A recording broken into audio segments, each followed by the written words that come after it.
that happened on this day back in history we still have to remember. Professor?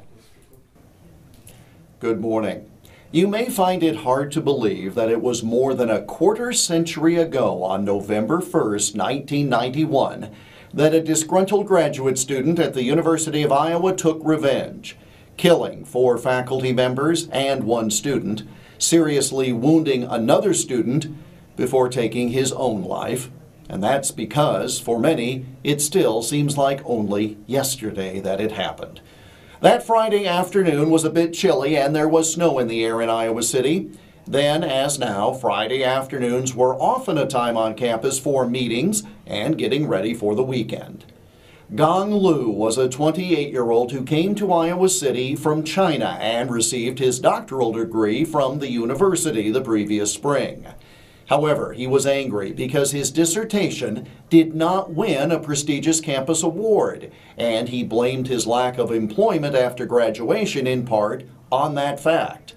He apparently planned his actions for a period of months. Finally, on that November afternoon, he attended a physics research group meeting in a conference room of Van Allen Hall.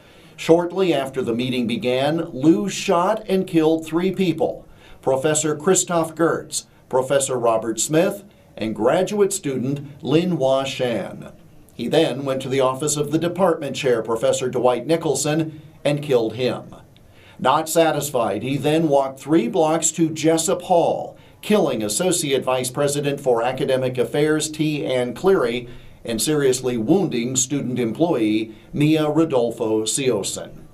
Gong Lu then shot himself in the head, dying shortly after police arrived. The president of the university at the time, Hunter Rawlings, was also on Lu's hit list, but he was in Ohio that afternoon for the Hawkeye football game the next day. The tragic killing that shook the campus and the state happened on this date in 1991. More online at iowaalmanac.com, and I'll talk to you again tomorrow morning.